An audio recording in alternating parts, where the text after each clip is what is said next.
Hey, how you doing? Today we're at Neuroathlete. My name is Pat Marquis, the Health Master Trainer, and I'm here with Chris, and we're going to see if we can work with his diaphragm a little bit and change how his strength actually produces. So we're going to do some muscle testing first. We're going to do some glute muscle testing. Chris is going to lay on the floor. Okay. We're going to test both glutes. Slide down for me this way a little bit. All right. So he's going to press this foot towards the ceiling. All right. On three, don't let me push you down. Okay. 1, 2, 3. Try it. 1, 2, 3. All right. Try the other side. Push up. Got nothing. 1, 2, 3. Good. Try again. 1, 2, 3. All right. And you can see the body compensations happening there.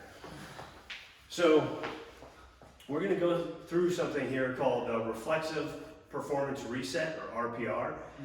And we're going to do a little diaphragm work. There's a lot to the RPR, but we're just going to hit the diaphragm here. So we're going to have Chris facing the camera, and we're going to take what's called a kind of a Superman pose. He's going to take his hands and put them on his sides. He wants to be above the pelvic bone, but below the rib cage, right in here. And we're going to do 5 diaphragmatic breathing breaths, right? So he's going to breathe in through his nose, trying to fill up 360, right? Trying to breathe into these hands almost. Your hands will give you a little bit of feedback. Yeah, and on the exhale, if you push in a little bit, then you get a little more feedback to that inhale, right? Your diaphragm separates your abdominal cavity from the chest cavity. So if it's working, it contracts and goes down. We should see expansion 360 in the abdominal area. So after those 5 diaphragmatic breaths, now what we're going to do is a RPR wake-up drill for the diaphragm. So Chris is going to take his thumb, kind of braced on the fingers there. He's going to start high on the sternum, and he's just going to rub for about 3 seconds or so on each area, kind of trying to move the skin, moving down his diaphragm. Then he's going to get to the top of the rib cage. He's got his fingertips kind of a little bit under the rib cage, not digging in super deep, and doing the same thing, rubbing along the skin, going down, back up, and now back up in this Y pattern. And then we're going to retest his glute strength. All right, let's try that. All right, push up the ceiling. 1, 2, 3. Nice. Not better.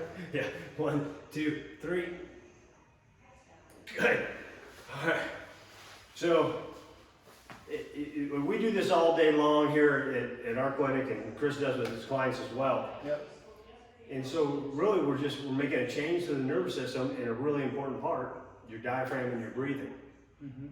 That also helps balance out that parasympathetic, sympathetic nervous system, right? So you have a heavy chest breath, you become very sympathetic instead of having that belly breath, right? And if you want to have good movement, you have to have a balance in between the two, and it helps bring that balance back up a little bit. And so also with the diaphragm, if you think about your heavy lifts, you don't want to just brace, you actually need good diaphragmatic abdominal, right? You need to be solid through this area, and if you have bad breathing habits and you don't have good diaphragmatic breathing, it makes it much more difficult for your heavy lifts. Absolutely.